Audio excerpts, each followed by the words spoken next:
Yes. तो inventory के बारे में सब जानता है। इन्वेंट्री को क्या बोलते हैं अपन नॉर्मली? स्टॉक। अगर मेरा कपड़ा का दुकान है तो मेरे लिए इन्वेंट्री क्या? कपड़ा। मेरा दवा का दुकान है तो मेरे लिए इन्वेंट्री क्या?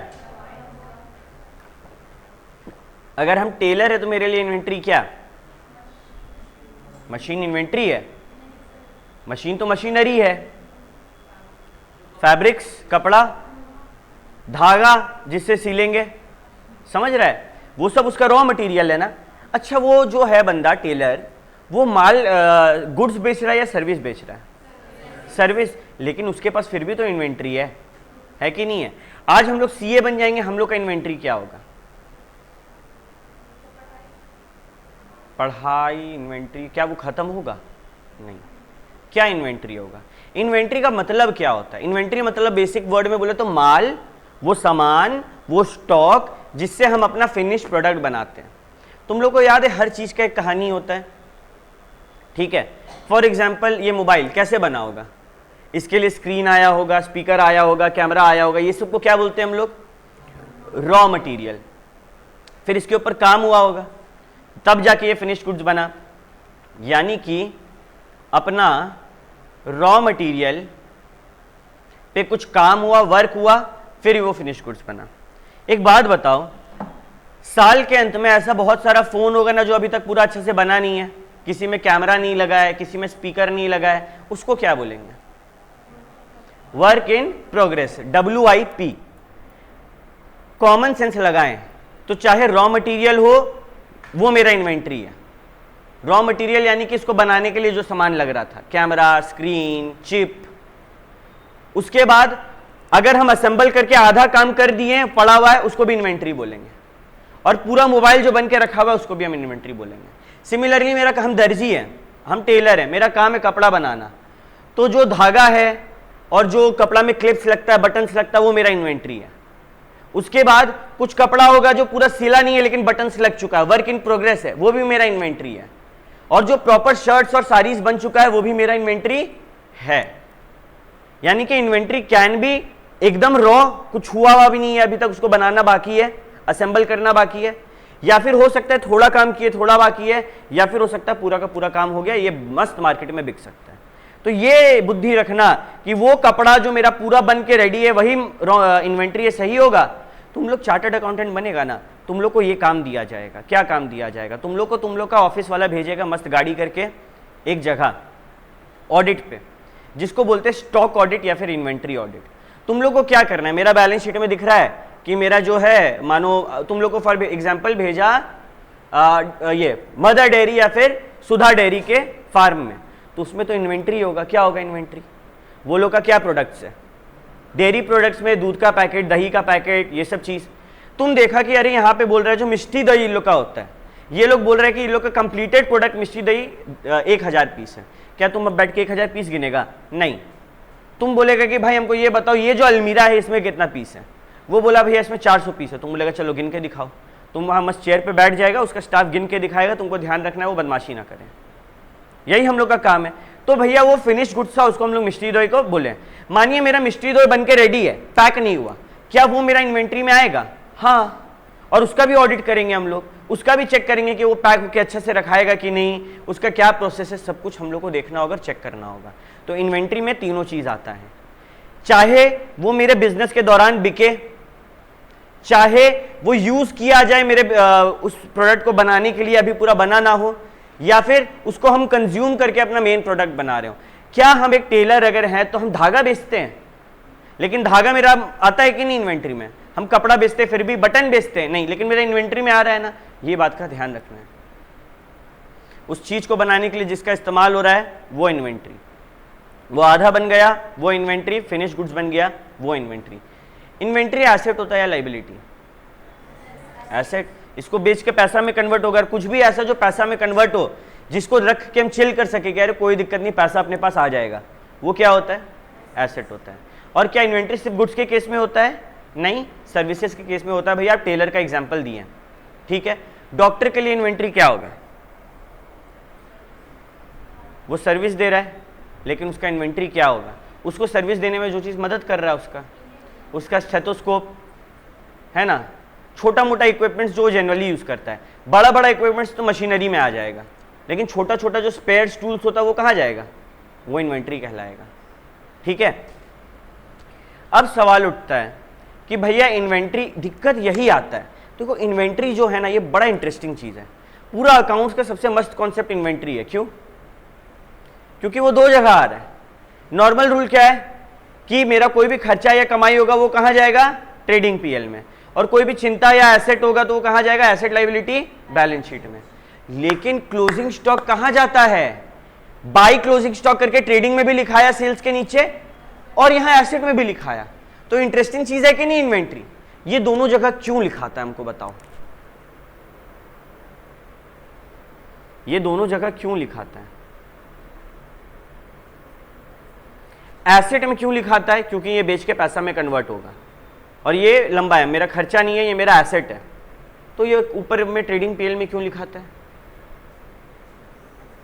इसका सिर्फ एक मोटिव होता है ट्रेडिंग पीएल में लिखने का। बैलेंसिंग फिगर क्या आता है ट्रेडिंग में, ग्रॉस प्रॉफिट निकालने का काम है क्लोजिंग स्टॉक का, बस उसका और क्या काम है, मेरा कितना मुनाफा हुआ ये देखने के लिए ये तो देखना होगा ना कि साल के अंत में मेरा कितना बचा, हम कितना बेचे, मेरे पास शुरुआत में कितना था और हम कितना और खरीदे, opening stock, purchases, closing stock, sales, ये सबका यही काम होता है। क्लियर है? तो भैया एक बात बताइए, क्लोजिंग स्टॉक है, हम उसको किस पे मेजर करें, किस पे मेजर करें, मतलब कि मानो, let me give you an example which will make things more clear to you.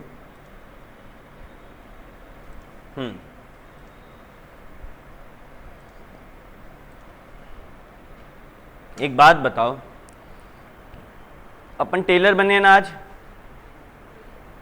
Taylor भाई बने ना हम लोग कपड़ा सिलने के लिए, तो मेरे पास कुछ इन्वेंट्री है कपड़ा का जिसको हम खरीदे थे 5,000 में, मतलब कि अगर कॉस्ट का बात करें तो वो 5,000 रुपया मेरे को पड़ा था, लेकिन मार्केट में इसका दाम गिर चुका है, अगर मार्केट में इसको बेचने जाएंगे ना तो मेरे को 3,000 से ज्यादा नहीं मिलेगा, तो हम अपना एसेट बैलेंस शीट में इसको कितना पे दिखाएं, 5,000 पे या 3,000 पे?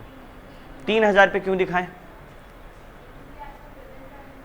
क्योंकि आज इसका औकात इतना ही है, इसको बोलते हैं एनआरवी, नेट रियलाइजेबल वैल्यू, आज के दिन पे इसको बेच के कितना मिलेगा वो।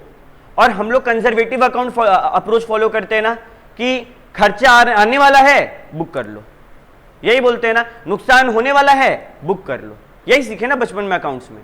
तो यहां पे यही बोला कि भाई तेरे को 3,000 से ज्यादा मिलेगा, हम बोले नहीं, तो 5,000 पे दिखाना तो गलत होगा ना, हम इससे घपला कैसे कर सकते हैं समझो। अगर ऐसा हो तो हम क्या करेंगे, ये इन्वेंट्री मेरा कहां जाएगा, बैलेंस शीट, बैलेंस शीट में एसेट में दिखेगा, जिसके कारण मेरा एसेट बढ़ेगा, एसेट बढ़ेगा तो अच्छा दिखेगा मेरा कंपनी या बुरा दिखेगा? हम एक काम करेंगे, अपना कंपनी को अच्छा दिखाने के लिए ना, भले ही मार्केट में एक टाइम पे 5,000 में मिलता था, हम तेरे साथ सेटिंग करके 15,000 का बिल बनवा देते हैं और हम सोचेंगे इसको 15,000 में दिखाएं, मेरा तो बैलेंस शीट अच्छा दिखेगा ना, हम तो ये घपला कर सकते हैं। तो लॉ बोला भाई रुक, अगर मार्केट में इसको बेच के अभी 3,000 मिलेगा ना तो 3,000 ही दिखा सकता, उससे ज्यादा नहीं दिखा सकता, समझा? मानो किसी एसेट इन्वेंट्री का कॉस्ट है 2,500 रुपया और उसको बेच के आज के दिन पे मिलेगा 3,000 रुपया, तुम कितना दिखाएगा?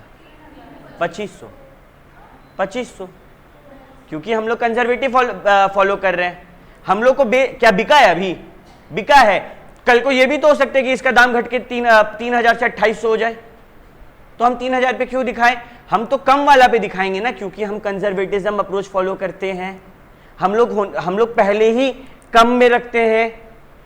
इससे क्या होगा ना, मानो तुम बोल रहे कि मार्केट में 3,000 में बिक जाएगा, हम सेटिंग में ढा लेते हैं, हम बोल देंगे कि सर आप मानो हम दिखाए 3,000, तुम लोग आया ऑडिटर, तुम लोग बोलेगा 3,000 में बिकेगा ही नहीं, हम अपने ही दोस्त को लाके बोलेंगे बोल दे भाई 3,000 में तुम खरीदने वाला है, तो फिर तो हम 3,000 में दिखा सकते हैं। हम तो चकमा दे रहे हैं ना, जो लोग मेरा बैलेंस शीट देख रहा है उसको बेवकूफ बनाने का कोशिश कर रहे हैं। लॉ बोला देख भाई दोनों में से जो कम है ना वो ले। इससे क्या होगा कि हम किसी को बुला के कुछ उपाय बैठा के भी इसको ज्यादा इन्वेंट्री को ज्यादा दिखा के घपला नहीं कर पाएंगे। समझ रहा है मेन मोल इसका क्या है। देखो एग्जाम के लिए ये इंपॉर्टेंट नहीं है, लेकिन सीए बनने के लिए ये इंपॉर्टेंट है कि तुम लोग का नजर उस टाइम गलती ढूंढेगा। और इन्वेंट्री एक ऐसा जगह जहां गलती होता है, पूरा दबा के वो लोग, हम तुम लोग को एक केस बताते, एक जगह का क्या कर रहा था वो लोग, इनवॉइस बनाता था, बिल, छुट्टे मुट्टे का बिल बना रहा है, कुछ नहीं भी बेच रहा, वो लोग छुट्टे मुट्टे का बिल बना रहा है और बता रहे कि मेरा इन्वेंट्री हम बेच रहे हैं। ये तो गलत बात है, ये भी तो घपला है। फिर ऐसे ही इन्वेंट्री रिकॉर्ड कर रहा है, वो बोल रहा है कि मेरे हिसाब से ना मार्केट में बेचेंगे ना इसका हमको 15,000 रुपया मिलेगा, उस चीज का मार्केट में ओरिजिनल वैल्यू 8,000 है, उसके हिसाब से हो क्या फायदा। मार्केट में कोई भी कितना मिलेगा, 8,000 मिलेगा, हम इसको 8,000 लेंगे। इस हर चीज को लेके ना लॉ बना हुआ है जो तुम लोग धीरे धीरे पढ़ेगा। आज के टाइम पे लिए तुम लोग के लिए इतना ही जरूरी है जानना कि कैसे एक कंपनी में इन्वेंट्री को वैल्यू किया जाता है। मतलब कि तुम लोग अभी गलती पकड़ना नहीं सीखेगा, तुम लोग अभी वो रिकॉर्ड बनाना सीखेगा जो हम लोग को फ्यूचर में जाके चेक करना है। ठीक है, अरे एक स्टेटमेंट बनाना होगा ना, तेरे पास माल रहता है, तुम लोग देखा होगा जितना भी बड़ा बड़ा दुकान होता है या फिर कोई डिस्ट्रीब्यूटरशिप लेके रखा है, वो लोग क्या करता है, जो भी माल आ रहा जा रहा होता है खटाखट कंप्यूटर में मार रहा होता है ना, तो उसका जो फॉर्मेट बनता है वो कैसे बनेगा, उसके पीछे का लॉजिक क्या है और क्या क्या तरीका है इन्वेंट्री को वैल्यू करने का, हम लोग ये सब सीखेंगे। क्लियर है, आओ आगे बढ़ते हैं। मेरा सवाल उठता है भैया कि इन्वेंट्री का कॉस्ट में क्या ऐड होगा। मतलब कि अगर आप बोले कि आप हम लोग को एक रूल सिखाएं भैया, क्या सिखाएं। सबसे पहला रूल इन्वेंट्री को लेके कि inventory is measured at cost or NRV whichever is lower. ठीक है, क्या है rule, inventory is valued at cost or NRV whichever is lower. जिसको कुछ नहीं समझ आया उसको क्या याद रखना है पता है, ये लाइन, कॉस्ट और एनआरवी दोनों में से जो कम होगा हम लोग उस पर दिखाएंगे क्लोजिंग स्टॉक को। ये रूल है। ये रूल क्यों है, समझ आया वेरी गुड, नहीं समझ आया एग्जाम के लिए इतना याद रखो काफी है। देखो बहुत बार क्या होता है ना बाबू, बच्चा लोग का बेस क्लियर नहीं होता है। हो सकता है तुम लोगों में से कुछ बच्चा लोग मेरे से कनेक्ट नहीं हो पा रहा होगा किसी लेवल पे, बट फॉर श्योर तुम लोग जब आगे बढ़ेगा ना, तुम लोग का दिमाग और ओपन होगा, तुम लोग हमसे भी ज्यादा चीजों को मतलब कनेक्ट कर पाएगा। It is all about connecting the dots. Okay, तो ये कहानी याद रहेगा, पहला rule cost or NRV whichever is lower. अब हम तुम लोग को सिखाएंगे कि ये कॉस्ट कैसे निकलता है और ये एनआरवी कैसे निकलता है, क्या होता है कॉस्ट। तुम सीए बनकर गया, तुमको पता होना चाहिए ना कि हाँ ये चीज कॉस्ट में इंक्लूड होगा और ये चीज नहीं होगा। मानो शौमिल तेरा कोई बिजनेस है, तेरा कोई भी बिजनेस का नाम लो, राशन का दुकान बोल सकते हैं। मानो शौमिल का क्या है, राशन शॉप है। शौमिल एक बात बता, तेरे लिए रॉ मटेरियल क्या होगा,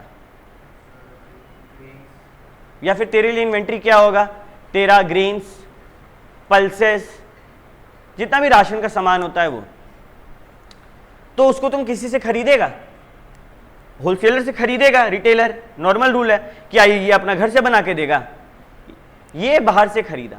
मानो ये कोई सामान 500 रुपया में खरीदा, तो कॉस्ट क्या हुआ इसके लिए वो सामान का 500। ये मार्केट में उसी रेट में बेचेगा क्या, नहीं ना। तुम लोग अभी इकोनॉमिक्स में पढ़ रहे हैं ना, प्रॉफिट ऐड करके सप्लायर माल बेचता है, ये मार्केट में बेचा 800 में। शौमिल तेरा कॉस्ट कितना है 500। अच्छा तुम जीएसटी देगा, टैक्स तो देना होगा ना भाई, तो मानो तुम 50 रुपए टैक्स दिया। मेरा सवाल उठता है क्या ये 50 रुपया तुम कॉस्ट में ऐड करेगा। कितना जन बोलता है कॉस्ट में ऐड करके करना होगा, कितना जन बोलता है नहीं करना होगा। आज पहली बार हम तुम लोग को एक बात बोले, तुम लोग दोनों सही है और दोनों गलत है। ठीक है, देखो टैक्स का क्या होता है, हम एक सिस्टम समझाते। तुम लोग का सबसे बड़ा इंस्टीट्यूट का दिक्कत है ना कि और भी तुम लोग को जीएसटी भी फाउंडेशन में पढ़ाना चाहिए थोड़ा थोड़ा। जीएसटी का क्या कॉन्सेप्ट है, मानो कोई 100 रुपया का माल है, उसमें 20 रुपया जीएसटी दिए, माल तुम लोग कितना में खरीदा 120 में। अब तुम लोग मानो फ्यूचर में यही माल 200 रुपया में बेचा और तुम लोग भी 30 रुपया जीएसटी दिया, माल का दाम कितना पड़ा 230। होगा क्या ना कि तुम लोग तो 20 रुपया जीएसटी पे कर चुका है, अभी जब 30 रुपए का जीएसटी खड़ा हुआ ना, तुम लोगों को कितना देना पड़ेगा, खाली 10। यानी कि 20 रुपया क्या हुआ, रिफंड हो गया एक तरफ से देखा जाए तो तुम लोग क्या बोलेगा, मेरे को टैक्स कितना पड़ा 10 रुपया पड़ा। सिमिलरली अभी फाउंडेशन लेवल पे जो एग्जाम में क्वेश्चन आएगा उसमें 2 वर्ड यूज किया जाएगा, एक यूज किया जाएगा रिफंडेबल, एक यूज किया जाएगा नॉन रिफंडेबल। रिफंडेबल वो टैक्स है जो कल को घूम फिर के तुमको किसी ना किसी तरीके से वापस मिल जाएगा सरकार के द्वारा। बताओ शौमिल, अगर वो टैक्स तुमको मिल ही जाएगा वापस, तो क्या तुम उसको कॉस्ट में ऐड करके अपना दाम बढ़ाएगा? नहीं बढ़ाएगा। तो अगर रिफंडेबल है तो कॉस्ट में ऐड नहीं होगा, लेकिन अगर रिफंडेबल नहीं है तब तो मेरा कॉस्ट है ना भाई, वो मेरा खर्चा है ना, तब वो कॉस्ट में ऐड होगा। ये बात को याद रखना है, एग्जाम में ये टेस्ट किया जाता है।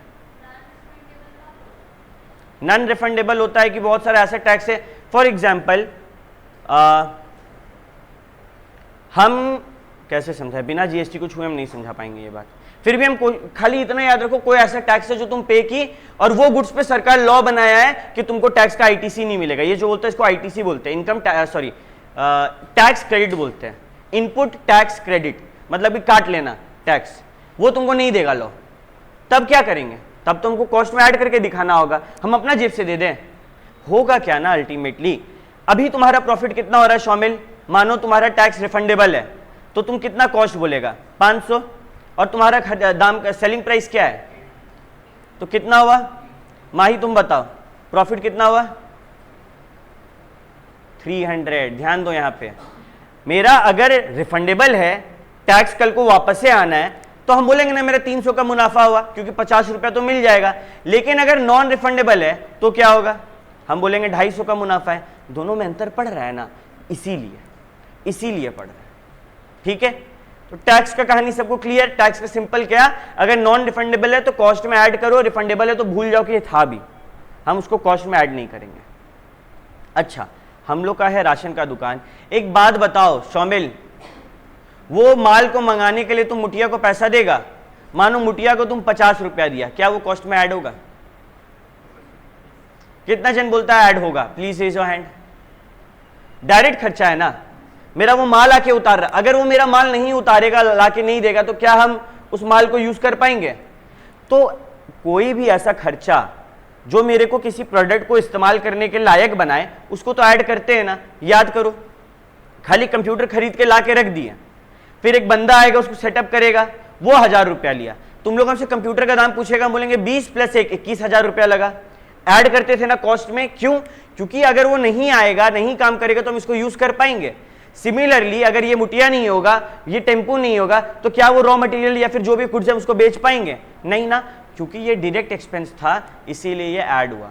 फ्रेट इनवर्ड, फ्रेट मतलब ट्रांसपोर्टेशन, इनवर्ड मतलब लाने वाला, कॉस्ट में ऐड होता है।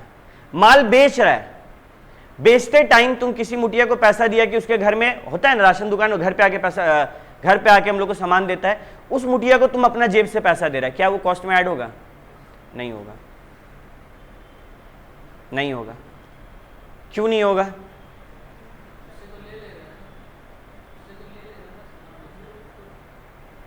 क्यों नहीं ऐड होगा?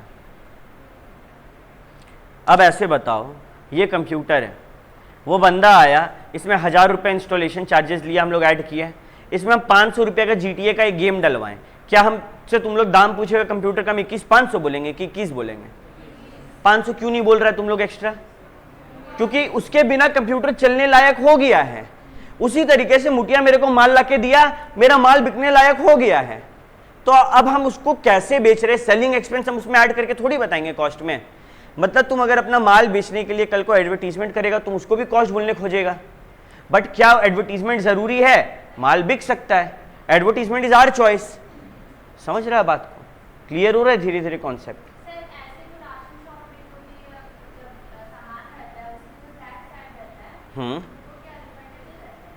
डिपेंड करता है ऑन प्रोडक्ट। ठीक है, देखो GST is a wide arena, GST और इनकम टैक्स ये सब हम लोग को कमा के देगा, हम लोग इसी के बेसिस पे कमाएंगे। तुम लोग इंटर में पढ़ेगा तब बहुत कुछ क्लियर होगा। ठीक है,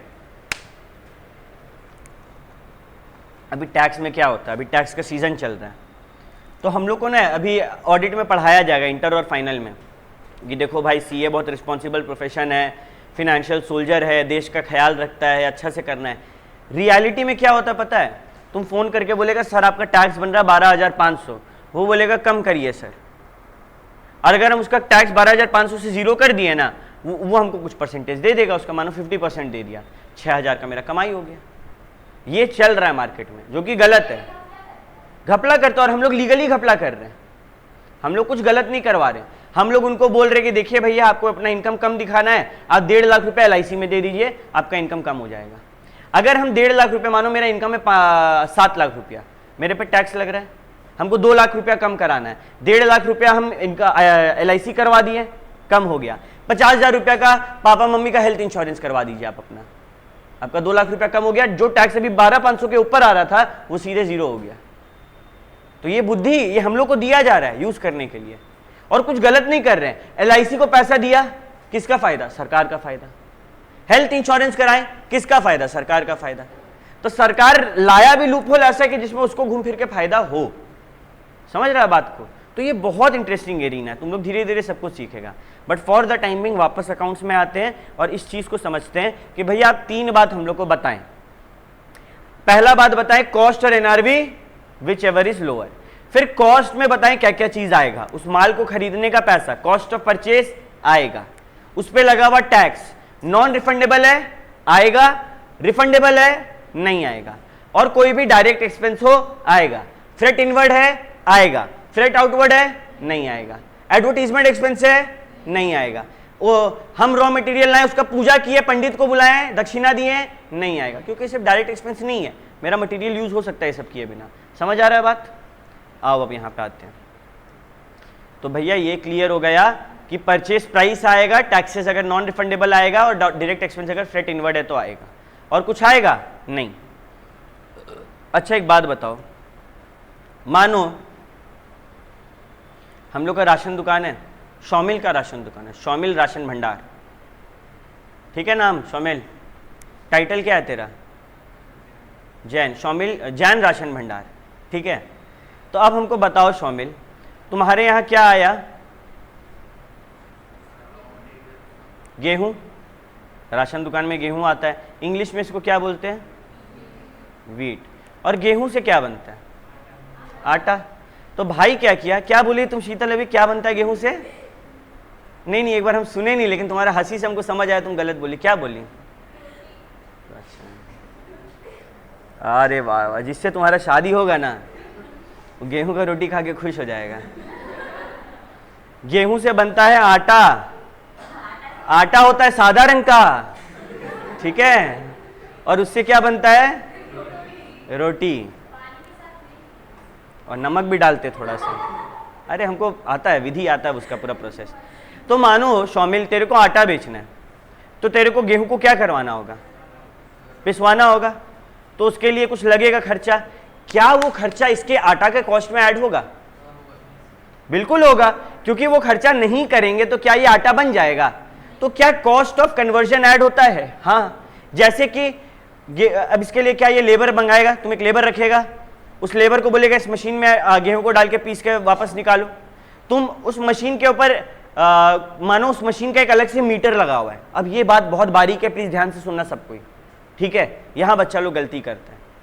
2 सीन हो सकता है, जो इसका मशीन है, आटा का मशीन को देखा आज तक जो होता है बहुत भारी होता है आटा चक्की का मशीन, तो उसका 2 तरीका होता है। एक तो तुम्हारा नॉर्मल शॉप वाला मीटर में कनेक्टेड है, तो क्या तुम बता पाएगा कि आटा बनने में तेरा कितना खर्चा लगा, कितना बिजली लगा? नहीं बता पाएगा ना। इसको बोलते हैं अनएलोकेबल ओवरहेड। क्या बोलते हैं? अनएलोकेबल ओवरहेड। ओवरहेड 2 प्रकार का होता है, एक फिक्स्ड, एक variable. Fixed cost, variable cost पढ़े थे, उसी को अब अकाउंट्स के भाषा में बोला जाता है फिक्स्ड ओवरहेड, वेरिएबल ओवरहेड। अगर एलोकेट कर दिया जाए तो कॉस्ट में आएगा, नहीं तो नहीं आएगा। अब इस एग्जांपल से समझो, अगर इसका उसी मीटर में है जिसमें बाकी सब चीज कनेक्टेड है, तो क्या बता पाएंगे आटा बनाने में कितना बिजली लगा? नहीं बता पाएंगे, कॉस्ट में ऐड मत करो। लेकिन अगर एक अलग से मीटर लगा हुआ और आराम से एलोकेट किया जा सकता है कि हाँ आटा वाला का बिजली बिल 500 रुपया आया, तब क्या वो ऐड होगा? बिल्कुल ऐड होगा, क्योंकि एलोकेबल है ना। समझ रहा बात को? तो हम लोग क्या सीखे? हम लोग सीखे भैया डायरेक्ट लेबर है तो आएगा, वो डायरेक्ट एक बंदा को दे दिया ना पैसा। मानो शौमिल का एक बंदा है जो आटा भी बना रहा है, जो मुटिया का काम भी कर रहा है, जो लिखा पढ़ी भी कर रहा है, क्या वो खर्चा ऐड होगा कॉस्ट में? नहीं, क्योंकि वो डायरेक्टली एट्रीब्यूटेबल नहीं है, वो आटा के लिए नहीं है खाली। उसी तरीके से अगर कोई भी फिक्स्ड या वेरिएबल ओवरहेड है, अगर वो एलोकेबल है तो ऐड होगा, अनएलोकेबल है तो ऐड नहीं होगा। और सबके पीछे कॉमन सेंस है। सोचेगा कि भैया रट के एग्जाम में चल जाए, हो सकता है कंफ्यूज हो जाओ। अगर कॉन्सेप्चुअल क्लैरिटी होगा वहां पे भी सीधे एग्जाम्पल दिमाग में रिपीट करके कोई भी बना के तुम लोग कॉमन सेंस लगा के लिख के आएगा। क्लियर है? और भी बहुत सारा कॉस्ट होता है इन्वेंट्री को प्रेजेंट कंडीशन में लाने के लिए, वो सारा कॉस्ट रहेगा। ठीक है, अरे मानो कोई कंपलसरी पैकिंग है तो उसको तो रखना होगा ना। फॉर एग्जाम्पल हम लोग का काम है माचिस बनाना, मेरे लिए रॉ मटेरियल क्या है? बारूद, लकड़ी और कूट। कूट से माचिस बनता है। अब मानो माचिस हम छोटा छोटा बना दिए, लेकिन उसको ट्रांसपोर्ट कराने के लिए बहुत सारा छोटा छोटा माचिस को एक पेपर में लपेटना होगा, फिर उसको कार्टून में लपेटना होगा। क्या ये वाला पैकिंग चार्जेस कॉस्ट में ऐड होगा? हाँ, क्योंकि वो डायरेक्ट एट्रीब्यूटेबल है ना, उसके बिना माल बिकेगा मेरा? नहीं बिकेगा। समझ में आ रहा है कहानी? ठीक है, तुम लोग एज अ स्टूडेंट नहीं पढ़ रहा है ये, तुम लोग एज अ प्रोफेशनल पढ़ रहे हैं। तुम लोग कल को कोई माचिस का फैक्ट्री में जाएगा और तुम देखेगा वो पैकिंग चार्जेस जो है कॉस्ट में ऐड नहीं किया, पीएल में डाल के रखा है, तो तुम लोग उसको बोलेगा ना कि भाई तुम गलत कर रहा है, ये डायरेक्टली एट्रीब्यूटेबल एक्सपेंस है, तुमको वहां दिखाना होगा, क्योंकि इससे भी वो घपला कर सकता है कहीं ना कहीं आगे जाके। बहुत सारा छोटा छोटा खर्चा को मिलाएंगे तो बड़ा घपला हो जाएगा। तो यहीं सब ये लोग चाहेगा ना कि पिलफरेज कर दे। समझ रहा बात को? ओके, यहां तक क्या कहानी सबको क्लियर है? ओके, अब बढ़ते हैं आगे। आगे बढ़ने से पहले तुम लोग को एक बिजनेस करना है। अभी तुम लोग कैसे करेगा? बिजनेस करने के लिए सबसे पहले क्या चाहिए होता है? कैपिटल, पूंजी। कैसे लाएगा पूंजी? कमा रहा है, सेव किया हुआ है, किसी से मांगेंगे, और जिससे मांगेंगे क्या वो पूंजी फ्री में दे देगा हम लोग को? बदले में क्या लेगा? इंटरेस्ट या फिर ब्याज। तो अक्सर बिजनेस इसी तौर पे चलता है। इंटरेस्ट या फिर कोई बोरोइंग कॉस्ट के नाम से जब भी शब्द दिखे, मतलब कि ये कैपिटल पे ब्याज दे रहा है। मानो हम रॉ मटेरियल खरीदने के लिए कहीं से पैसा उठाए हैं इंटरेस्ट पे, क्या वो इंटरेस्ट कॉस्ट ऑफ कैपिटल में ऐड होगा? बताओ। नहीं होगा? नहीं होगा, बिल्कुल सही। Interest and other borrowing cost are generally not included in cost, लेकिन कुछ केसेस में इंक्लूड होता है। जैसे कि शराब सब जानता है क्या होता है? वाइन। वाइन को बनने में कितना टाइम लगता है? एक कहानी है, कहावत है ना, शराब जितना पुराना हो उतना अच्छा होता है। दिस मीन्स कि शराब को प्रिजर्व करके रखना होता है। इट टेक्स टाइम टू मतलब बी रेडी फॉर सेल। समझ रहा है? तो जिस प्रोडक्ट में वक्त लगता है बहुत ज्यादा, उसका इंटरेस्ट कॉस्ट, स्टोरेज कॉस्ट, ये सब ऐड होगा, बाकी का नहीं होगा। राइस, टिम्बर, वाइन, ये सबको लॉन्ग टाइम लगता है रेडी होने में फॉर सेल के लिए, तो ये सबका कॉस्ट में ये interest cost, borrowing cost, storage cost, ये सब ऐड होगा, क्योंकि ये सब जरूरी है। आज भैया क्यों ऐड होगा? ऐड होगा, बता दिया, मेरा मन नहीं भरा, क्यों ऐड होगा? तुम कॉमन सेंस लगा। अभी मान मेरा ये मोबाइल है, मस्त 1 साल में बन के बिक जाएगा, हम जिससे लोन लिए हैं उसको लोन चुका देंगे बिजनेस करके। लेकिन क्या शराब 1 साल में बन के बिक जाएगा? मेरा तो इंटरेस्ट बढ़ते जाएगा ना। और मेरा इंटरेस्ट किसके कारण बढ़ रहा है? मेरा प्रोडक्ट का नेचर के कारण। मेरा प्रोडक्ट ही ऐसा है जिसको वक्त लगता बनने में, तो उस पर इंटरेस्ट लग रहा है, उसका फायदा नहीं मिलेगा हमको, उसको तो कॉस्ट में ऐड करने का मौका मिलना चाहिए। तो लॉ बोला ठीक है भाई, अगर कोई ऐसा सामान है जिसको बनने में टाइम लगता है और तुम लोन लेके काम कर रहा है तो तुम उसको ऐड कर दो, नहीं तो ऐड करने का जरूरत नहीं है। क्या ये कहानी क्लियर है? सबको समझ आया विथ रीजन क्यों ऐड होता है? Okay. Included in cost of inventory which takes long time to be finish goods, जैसे कि राइस, वाइन एंड टिम्बर। ठीक है, कहानी क्लियर है यहां तक? तो एक बार हम लोग छोटा सा रिविजन, नहीं थोड़ा आगे पढ़ लेते फिर करते हैं। अच्छा, इन्वेंट्री में क्या क्या ऐड नहीं होगा? ठीक है, देखो बोर्ड में जब देखना होगा हम बोलेंगे, बाकी टाइम मेरे को देखो, मेरा बातों को सुनो। एक बात बताओ, याद है हम लोग loss by fire, loss by theft लिखते थे पीएल में 2 साइड में बचपन में? क्या वो सब, अगर मेरा रॉ मटेरियल या फिनिश गुड्स या कोई भी इन्वेंट्री का लॉस होता है फायर या थेफ्ट से, क्या वो लॉस को हम इंक्लूड करेंगे कॉस्ट ऑफ इन्वेंट्री में? बताओ। करेंगे, तो क्यों करेंगे? जैसे सानिया का हाँ बहुत जोर से आया, बताओ सानिया क्यों करेंगे?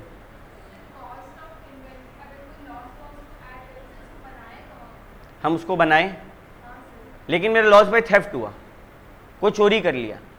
मानो मेरा 5,000 का माल था, कोई उसमें से 1000 रुपये का माल चोरी कर लिया, तो तुम क्या उसको इंक्लूड करेगी? तुम उसको भाव देना चाहेगी अपना? इसमें नहीं दे सकते, क्योंकि क्या चोरी नॉर्मल है?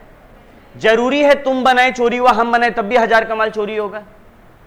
लेकिन मानो कोयला का काम है किसी का, यहाँ पे कोयला का काम, हाँ कोयला का काम होता तो सीए क्यों कर रहा होता, मस्ती कर रहा होता, सही बात है। कोयला का काम में क्या होता है, तुम लोग सुनता होगा कोयला वाला के पास बहुत पैसा होता है, वो लोग कोयला को माल में ट्रक में लोड कराता है और कोयला को एक जगह से दूसरा जगह भेजता है।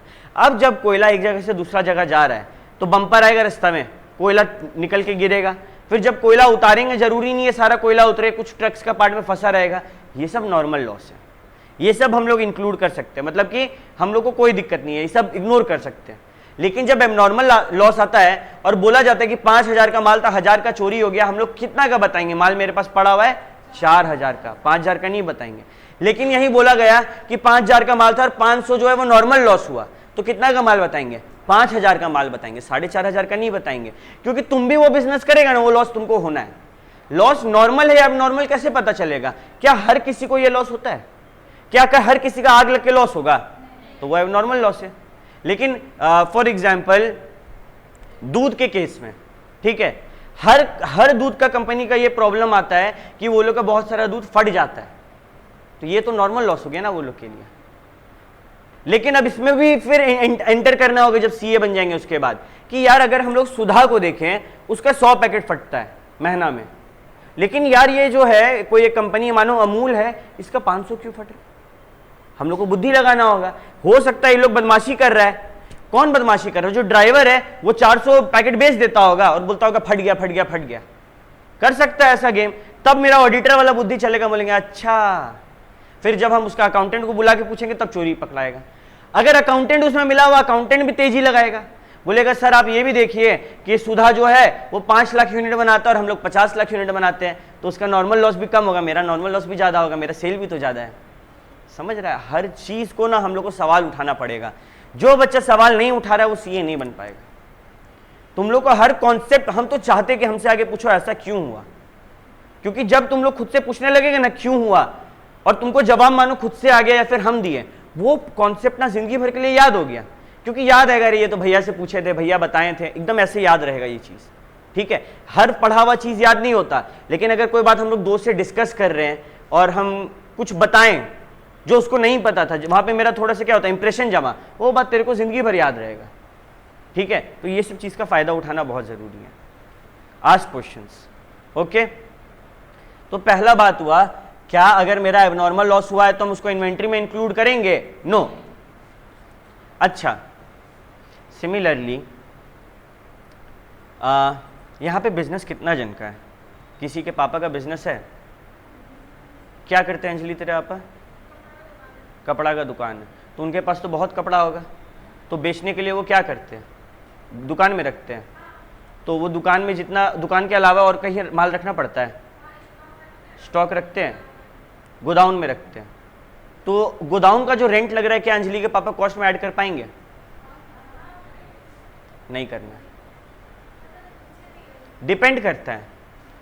क्या कपड़ा को बहुत लंबा समय तक स्टोर करना पड़ता है? एक साल में बिक जाएगा? जैसे क्या होता होगा, दुर्गा पूजा का स्टॉक आया बिक गया, ईद का स्टॉक आया बिक गया, ये सिस्टम होता है कपड़ा में, तो उसको ऐड करने का जरूरत नहीं है। लेकिन बताओ यही वाइन में, वाइन को तो प्रिजर्व करके रखना है, अगर नहीं रखेंगे तो क्या मेरा वाइन बिकेगा? नहीं ना बिकेगा, उसका कॉस्ट को ऐड करना होगा। सिंपल रूल क्या, अगर उसको स्टोर करके रखना अनिवार्य है बेचने के लिए तो भाई ऐड करो, नहीं तो नहीं करो। अंजलि के पापा को कपड़ा बेचने के लिए जरूरी नहीं है स्टोर करके रखे, वो कम कपड़ा भी मंगा सकते थे, वो अनिवार्य नहीं है ना उसको बेचने के लिए, वो घर पे भी रख सकते हैं, तो वो सब ऐड करने ही नहीं देगा लॉ। लेकिन लॉ बोला कि देख भाई अगर जरूरी है तेरे प्रोडक्ट को बनने के लिए उसको स्टोर करना, तब तुम उसको ऐड कर सकते हैं, तो ऐड होगा। लेकिन क्लोथ, कोई भी पेरिशेबल गुड्स, ये सब में ऐड नहीं होगा। क्लियर है?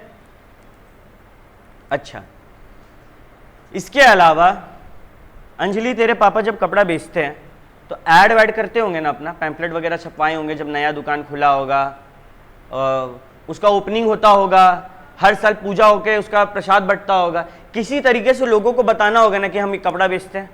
क्या वो खर्चा वो कॉस्ट में ऐड करेंगे? अगर वो पैम्पलेट छपवाएंगे अपना कपड़ा दुकान का, तो क्या उसको ऐड करेंगे? क्यों?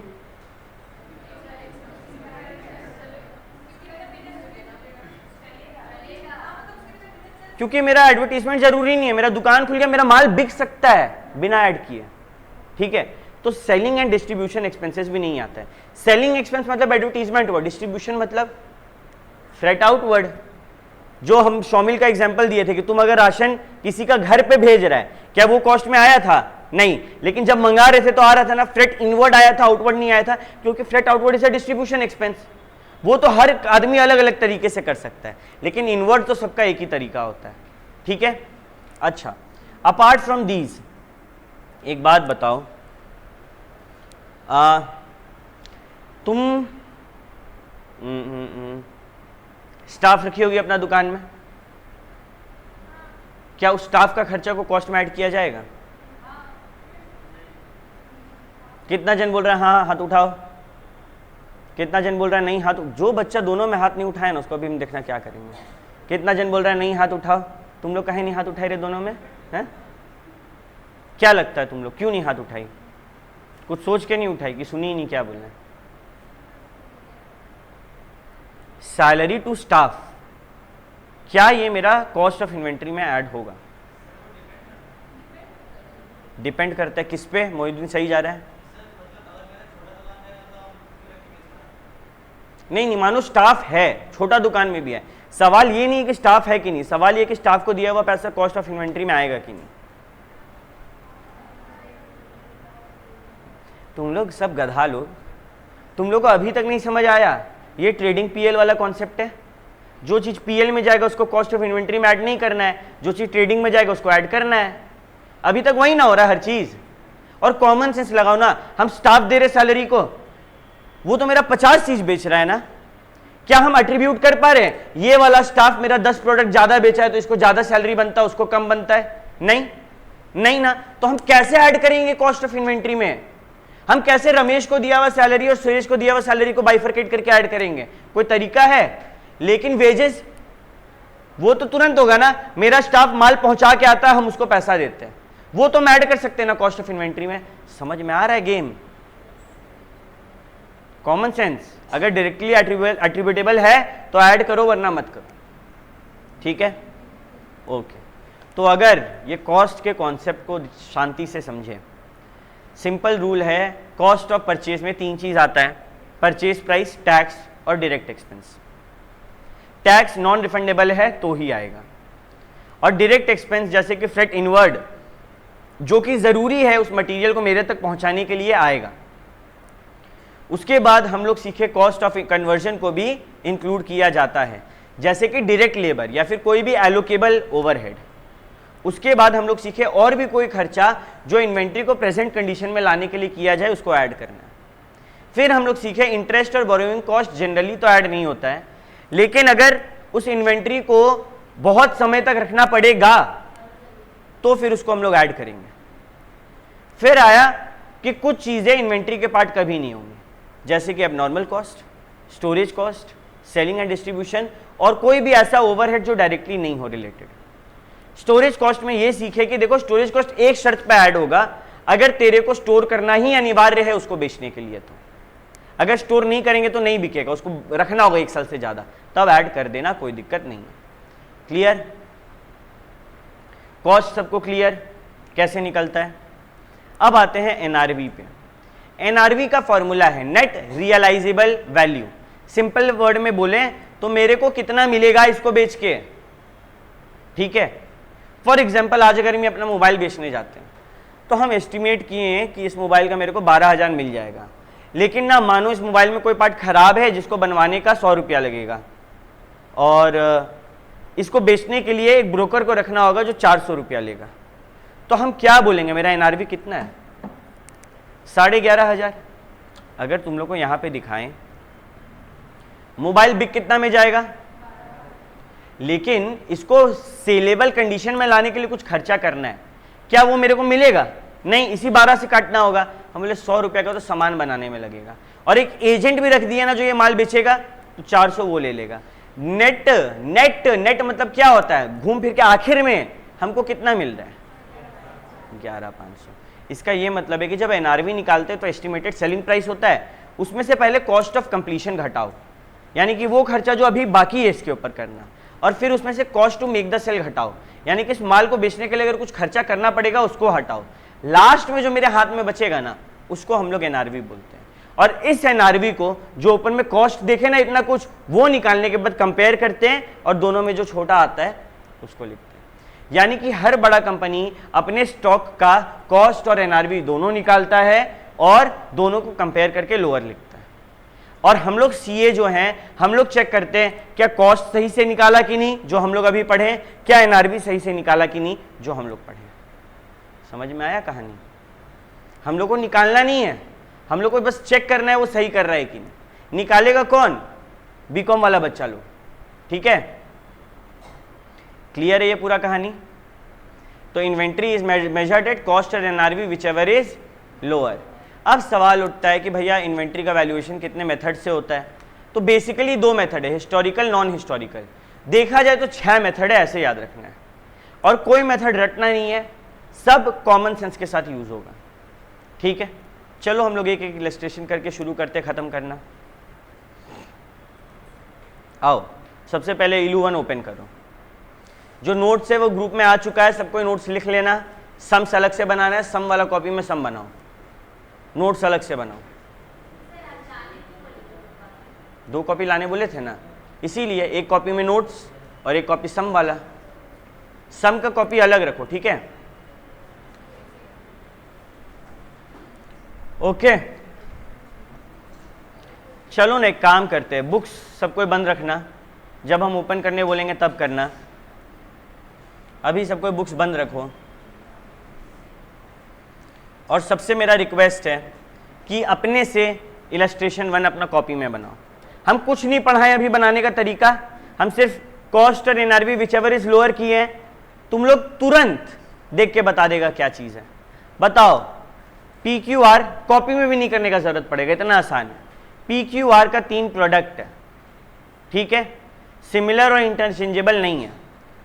बोला गया क्लोजिंग स्टॉक किस में करें, उस चीज का दाम इतना है और मार्केट में बेचने पे इतना मिलेगा। माही से स्टार्ट करते हैं। माही पी प्रोडक्ट जो है उसका कॉस्ट 38 है और एनआरवी 42 है। हम लोग उसको कितना पे मेजर करेंगे अपने बुक्स में? 38। क्या ये बहुत सुपर साइंस था? Which ever is lower. Q का दाम राहुल बताओ 29 है और एनआरवी 29 है। क्या क्या क्या पे लिखेंगे? 29 पे लिखेंगे क्योंकि दोनों सेम है। अंजलि बताओ, कॉस्ट 17 है और एनआरवी 14 है, किस पे लिखेंगे? 14 पे लिखेंगे। कोई इसमें साइंस है भयंकर वाला? नहीं। अब आते अगला में, फर्स्ट इन फर्स्ट आउट। याद है ये वर्ड हम 2-3 दिन पहले इस्तेमाल किए थे। स्कैनर के लिए हम बोले थे कि जो पहले पैसा देगा उसको पहले स्कैनर देंगे। होता क्या है कि मानो हमारा काम है, जॉनसन्स बेबी का काम करते हैं हम लोग का। जॉनसन्स बेबी का वो है डीलरशिप है और मेरा काम है उसका किट रखना, जो 150-200 रुपये वाला किट आता है। मेरे पास वैसा 500 किट रखा हुआ है, ठीक है? अभी पहले एग्जांपल समझो। हम 100 किट खरीदे थे जनवरी में, 200 किट खरीदे थे फरवरी में, 300 किट खरीदे थे मार्च में। टोटल कितना किट है? 600। जनवरी में हमको पड़ा था इसका 100 रुपया, फरवरी में पड़ा 120 रुपया, मार्च में पड़ा 130 रुपया, ठीक है? मानो हम तुमको बताएं कि मार्च के अंत तक मेरा 300 पीस बिक गया। मेरा 300 पीस बिका 200 रुपया करके, कितना रुपया मिला? 6000। मेरे मन में एक सवाल आ रहा है, हमको प्रॉफिट बताओ मेरा कितना हुआ? तुम लोग क्या करेगा? तुम लोग क्या बुद्धि लगाएगा? कैसे निकालेगा प्रॉफिट? ये तो निकला सेलिंग प्राइस, कॉस्ट प्राइस क्या बोलेगा? ये कॉस्ट प्राइस निकालने का अलग अलग तरीका होता है। तुम लोग बोलेगा भैया हम लोग फीफो फॉलो किए, मतलब जो माल पहले आया था ना उसको पहला सल्टाए हैं, ये मान लीजिए। तो मतलब कि ये वाला 100 और ये वाला 200 को तुम लोग पहले सल्टाया होगा, तो तुम लोग क्या बोलेगा कि भैया 100 रुपया करके 100 का और 200 रुपया कर 200 पीस 120 रुपया करके खरीदे थे। तो कितना हो गया इसका? 2 3 4, यहाँ 60,000 है। 10,000, इसका कितना हो गया? 24,000। तुम लोग क्या बोलेगा, मेरा प्रॉफिट ये दोनों को माइनस करके आया। लेकिन यहीं पे सेम कहानी है, सेलिंग प्राइस और कॉस्ट प्राइस है, ठीक है। वही 300 डब्बा बिका, 200 रुपया करके 60K का फायदा हुआ, कितना का प्रॉफिट कमाया। तुम लोग बोला भैया हम लोग फीफो फॉलो करते हैं, फीफो में तुम लोग क्या लेगा, sorry LIFO, last in first out. तुम्हारा कहना जो माल बाद में खरीदे हैं ना उसको सल्टाए हैं पहले, लास्ट इन बाद में खरीदे थे, फर्स्ट आउट पहले सल्टाए हैं।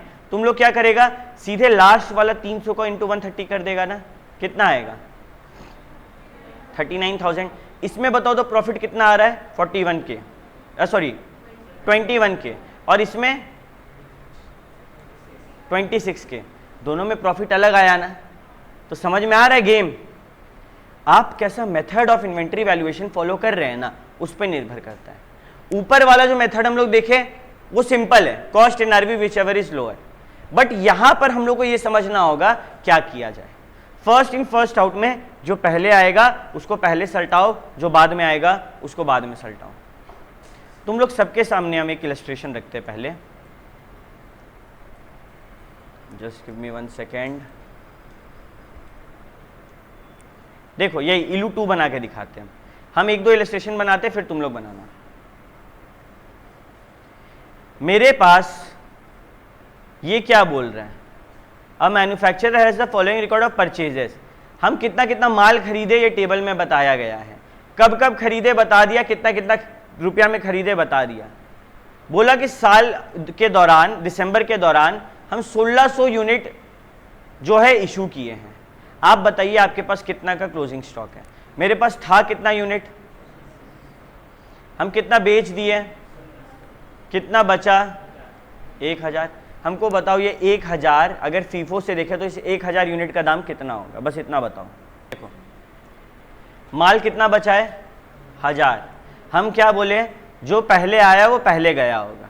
कितना माल जा चुका 1600, यहाँ पे कितना था 900 प्लस 400 कितना हुआ 10, 11, 12, 1300 प्लस 300 कितना हुआ 1600।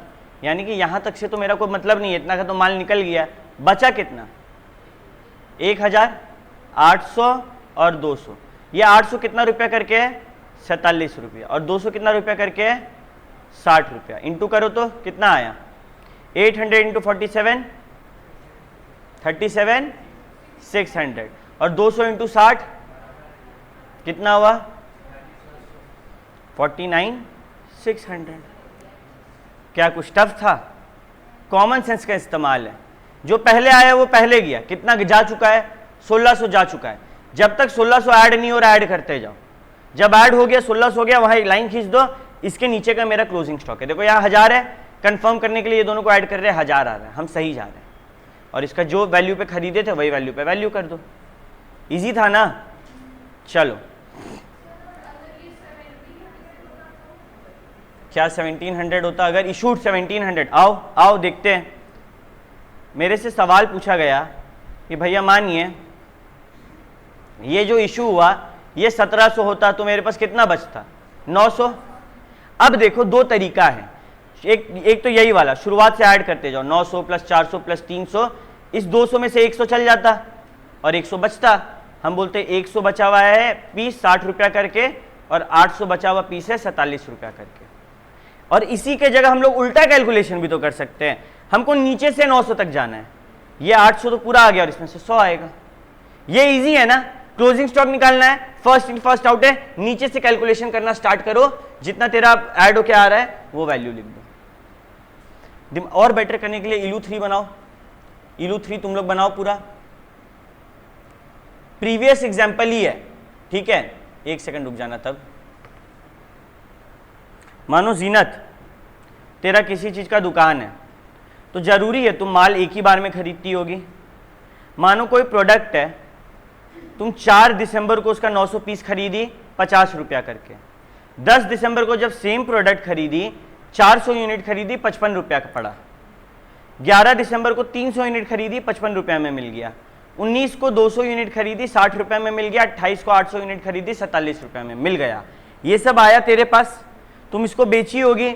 5 दिसंबर को तुम जब बिक्री की 500 रुपया का बिक्री की, 500 रुपये का माल बेची, ठीक है।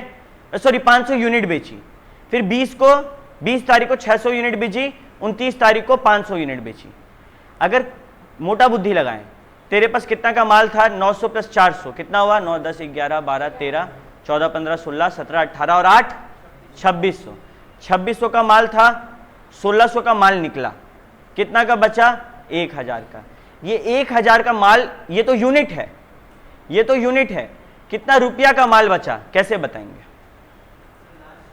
लास्ट इन फर्स्ट आउट का इस्तेमाल करना है। यानी कि अगर 4 दिसंबर को तुम 900 यूनिट बेची, तुम देखो, सॉरी 4 दिसंबर को 900 यूनिट मिला और 5 दिसंबर को बेची 500 यूनिट, किस में से बिका होगा? मेरे पास अभी कितना है? 900 है खाली, तो इसमें से 500 यूनिट बिचा होगा, 400 बचा होगा। फिर 20 को तुम 600 यूनिट बेची, तो 20 तक तो तुम इतना सारा परचेज भी कर ली ना। तो अब तुमको लेना है last in first out. Last में कौन सा इन हुआ? 11 तारीख वाला, पहले इसका 300 सल्टाओ। फिर 10 तारीख का 400 बचा हुआ है, इसको इसमें से कितना सल्टाना है? इसमें से 300 सल्टाओ। ये दिमाग में जिसको समझ आ रहा है टेबल बन रहा होगा, नहीं हो रहा तो एक बार टेबल का ग्लिम्स देते हैं। ऐसे करो तो date, receipt, issue, balance, 4 column बनाओ। रिसीट, इशू और बैलेंस, इन तीनों के बीच में 3 सब कैटेगरी होगा, 1, 2, 3, क्वांटिटी, रेट, अमाउंट। और नॉर्मल बुद्धि, एकदम नॉर्मल कॉमन सेंस लगाओ, जो माल लास्ट आया है उसको पहले निकालना है। हाँ, 48,000 नहीं, नहीं 50, तुम क्लोज है। ठीक है, समझा क्या बोले हम? ये टेबल बनाओ, नहीं हो रहा है तो टेबल से तुरंत हो जाएगा। हम पूरा सम बनवाएंगे, लेकिन खुद का दिमाग तुम लोग कब लगाएगा? अगर हम ही सब कुछ करके देंगे तो। चलो, वेरी इजी क्वेश्चन है। हम जैसे जैसे बना रहे खाली देखते जाओ, कॉपी नहीं करना है। घर जाके आराम से बनाना, दिक्कत होगा मैसेज करना, हम कॉल पे फिर से समझाएंगे हर बच्चा को। सबसे पहले खेल है डेट का, ठीक है, फिर रिसीट, इशू और बैलेंस। मानो मेरा कपड़ा का काम है, तीनों के अंदर में एक चीज आएगा, क्वांटिटी, रेट, अमाउंट, फिर quantity, rate, amount, quantity, rate, amount. ठीक है, क्योंकि मेरे पास अच्छा सा स्केल वेल नहीं है, हम ऐसे रफली कर रहे हैं, तुम लोग स्केल से करना है। डेट में सबसे पहले बताओ क्या हुआ? 5 तारीख पहले आया या 4 तारीख? कॉमन सेंस लगाओ, पहले रिसीट होगा कि पहले इशू होगा? पहले कुछ आएगा तब ना हम बेचेंगे। मेरे पास 4 दिसंबर को 900 यूनिट 50 रुपया करके आया, तो यहां दिसंबर का कहानी है। 4 दिसंबर को रिसीट हुआ ना 900 यूनिट, कितना रुपया करके? 50। कितना का माल आया? 45,000। हम यहां लिख दिए 900 यूनिट 50, 45,000। कोई दिक्कत? 4 तारीख खत्म, हम एक लाइन खींचे। अब आते हैं 4 तारीख के बाद दोनों में कौन सा तारीख आ रहा है बताओ? 5? नहीं भैया, 4 के बाद तो 10 आ रहा है। अरे 4 के बाद 5 को माल बेचे भी तो हैं, अलग टेबल में डाल दिया तो क्या नहीं इंक्लूड करेंगे? 5 तारीख को माल बेचे, बताओ रिसीट में आएगा या इशू में आएगा? इशू में। कितना का माल बेचे? 500 पीस बेचे। लीफो बोलता है जो लास्ट में आया उसको पहले सल्टाओ। यहां तो एक ही बार आया, कितना करके आया था? 50। 50 करके सल्टाएं, कितना का माल बिका? 25,000 का। मेरे पास कितना का माल बचा हुआ है? 900 था, उसमें से 500 चला गया, कितना बचा? 400। कितना रुपया करके था? 50, तो कितना का बचा? 20,000। कोई दिक्कत? ये मेरा 5 तारीख खत्म। अब आते हैं 6 तारीख को। 6 तारीख है नहीं, फिर सीधे 10 तारीख। 10 तारीख को क्या हो रहा है? रिसीट, तो हम लिखे 10 तारीख। कैसा रिसीट हुआ भैया? 10 तारीख को आप 400 यूनिट खरीदे 55 रुपया देके। हम माल खरीद रहे हैं, हम दुकानदार हैं। हम क्या किए? 400 यूनिट खरीदे 55 रुपया करके। कितना पड़ा? 22,000 बोल सकते हैं, पड़ा। अब मेरे पास कितना का माल है बताओ? तुमसे पूछ रहे जीनत, कितना का माल है? पहले का 400, 50 रुपया करके 20,000 का, और अभी भी तो 400 नया खरीदे 55 रुपया करके, तो 22,000 का माल ये भी तो मेरे पास पड़ा है। टोटल मेरे पास 800 माल पड़ा है, दोनों का दाम अलग है। ठीक है, फिर ये कौन सा तारीख था? 10 तारीख था। 10 के बाद आया 11, 11 को क्या हो रहा है, रिसीट, तो फिर से करेंगे 11, 300 यूनिट रिसीट हुआ, कितना रुपया करके, 55, कितना आया, 16,500। अब तुम्हारे पास कितना का माल है भैया, 400 का पहले से था 50 रुपया करके, फिर आप 10 तारीख को जो खरीदे थे वो भी एज इट इज रखा हुआ है 55 वाला माल, और अभी आप 300 यूनिट खरीदे 55 वाला माल, वो भी एज इट इज रखा हुआ है। दोनों को इंटू करके तीनों का वैल्यू लिखो और ऐड करके यहाँ पे लिख दो। यहां तक समझ आ रहा है। इसके बाद 11 के बाद 19 है, 19 से पहले कोई डेटा है नहीं, फिर 19 को क्या हुआ, रिसीट, कितना का, 200 यूनिट, कितना रुपया करके, 60, 12,000 आया। तो फिर तुम लिखेगा ये तीनों एज इट इज क्या करेगा, कॉपी पेस्ट। और क्या हुआ इस बार, 200 का 60 करके आ गया, सबका मल्टीप्लाई करके यहां वैल्यू लिख दिए, ठीक है, ये बंद कर दिए। अब क्या हुआ, अब आया 20 तारीख, 20 तारीख को क्या हुआ, 600 यूनिट गया, 600 यूनिट 20 तारीख को क्या हुआ, गया, किस वैल्यू पे जाएगा, अच्छा यहां पे नहीं जाने वाला, इशू वाला इधर है ना, बीच में है ना, देखो इधर है, 600 यूनिट किस दाम पे निकाले, श्रेया बताओ।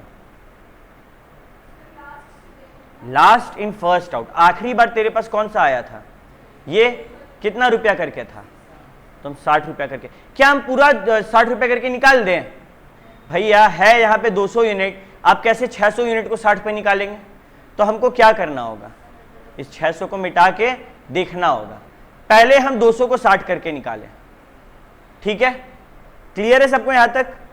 अभी कितना बाकी है, 400, 300 निकल सकता है अभी भी, हमको चाहिए कितना, ये ऐड करके 600 चाहिए, मेरा अभी तक कितना निकला है, हमको और 100 निकालना होगा, किससे निकालें, रेट कैसे दिए, 200 वाला 60 पूरा निकल गया, 300 वाला 55 का पूरा निकल गया, और 400 वाला 55 का पूरा निकला, मल्टीप्लाई करके लिख दिए। अब आपके पास क्या, 100 लिए, हाँ 55 रुपया करके। अभी मेरे पास बचा क्या, ये 400 को टच किए हैं, ये 450 वाला एज इट इज बचा, और इस 400 में से कितना निकाले, 100, कितना बच गया, तो ये 355 वाला बचा, ये 300 पूरा का पूरा उड़ गया, ये 200 पूरा का पूरा निकल गया, मेरे पास इतना बचा हुआ है। ये कितना तारीख का कहानी है, 20, 20 के बाद क्या आया, 28, 800 यूनिट आया 47 करके, तो 28, 800 यूनिट आया 47 करके, कितना हुआ, 37,600। और यहां पे फिर क्या हो जाएगा मेरे पास, ये दोनों as it is copy paste, ठीक है। और मेरे पास इस बार माल आया ना कुछ, ये नया कलर से लिखते हैं, 847 करके, तो ये मेरे पास नया आ गया ना, फिर हम इसको बंद किया। अब 29 को क्या हुआ, मेरा 500 यूनिट इशू हुआ। लीफो क्या बोलता है, जो लास्ट में आया वो पहले निकलेगा, लास्ट में कितना आया था 800, उसमें से 500 निकाल दो, कितना करके निकलेगा, 47 करके निकलेगा। मेरे पास क्या बचा, 400 वाला 50 करके पूरा बचा, 300 वाला 55 में खरीदे थे पूरा बचा, और ये 800 से कितना निकला, 500, कितना बच गया, 300 वाला 47 में खरीदे थे वो मेरे पास बचा हुआ है। तो मेरा क्लोजिंग स्टॉक कितना हुआ, करो 400 into 50, 20,000, plus 300 into 55, 16,500, plus 300 into 47, 14,100, add करके कितना आ रहा है, 50,600। क्या टफ है इसमें, बस एक फॉर्मेट काम को आसान करेगा और अटेंटिव रहना होगा। एग्जाम में तुम लोग सब कुछ सही कर रहा होगा, करते टाइम ना दिमाग इधर उधर भटकेगा, और फिर से तुम लोगों को शुरू करना होगा, लास्ट वाला कौन सा था, कितना बचा है, अटेंटिव रहेगा, हाथों हाथ चलते रहेगा, दिमाग भटकते रहेगा, बार बार उंगली में घूमता रह जाएगा तुम लोग। ये टफ नहीं है, ये बस तेरा ध्यान मांग रहा है, इतना आसान नहीं है, ठीक है, इजी है। तुम लोग एक काम करो, ये सम अभी क्लास में बना के जाओ, हाथों हाथ क्लास में ये सम बनाओ सबको। एक बार सबको स्क्रीन पे ध्यान देना, सारा बच्चा लोग को समझ आया ऑलमोस्ट, एक दो बच्चा को नहीं आया है, कोई बात नहीं, घर जाके प्रैक्टिस करना, समझेगा। कुछ मेजर गलती जो तुम लोग कर रहे हैं, पता नहीं तुम लोग पेपर बचाने के लिए ये गलती कर रहे हैं कि क्यों कर रहे हैं नहीं पता, लेकिन अगर एक डेट दिया है, मानो 4 तारीख, 4 तारीख को ये हिसाब था, लाइन खींचो, 5 तारीख को 400 हुआ, लिखकर लाइन खींचो, फिर 10 तारीख का क्या है, पुराना 400 लेकर आओ, नया जो हुआ लिखो, लाइन खींचो। फिर 11 तारीख को पुराना वाला लेकर आओ, नया जो आया है लिखो, लाइन खींचो। तुम लोग क्या कर रहा है, पुराना वाला लेकर नहीं आ रहा है, खाली नया वाला लिखते जा रहा है। ये गलत तरीका है सम बनाने का। हर डेट पे पुराना वाला बैलेंस भी लिखना है और नया वाला बैलेंस भी लिखना है। जैसे कि यहां पे मानो ये था ना 19 तारीख को 200 यूनिट आया, तो पहले का 400, 400 और 300 लिखे, फिर जो नया आया लिखे और फिर किए, तब जाके ना फीफो में मजा आएगा। 600 गया तो इससे गया, इससे गया, इससे गया, तब ना हम कर पाएंगे। नहीं तुम कैसे कर पाएंगे, मेरा यूनिट नंबर ऑफ यूनिट गलत आएगा, अमाउंट भले सही आ जाए। समझ रहा है बात को? तो मेहनत बचाना नहीं है, यहाँ मेहनत करना है। तुम लोग सबका ये होमवर्क है कि ये वाला सम जो लोग क्लास में कर लिया वेरी गुड, जो लोग नहीं किया है नेक्स्ट क्लास करके लाएगा। ठीक है, मिलते हैं नेक्स्ट क्लास, तब तक के लिए सबको टाटा बाय बाय।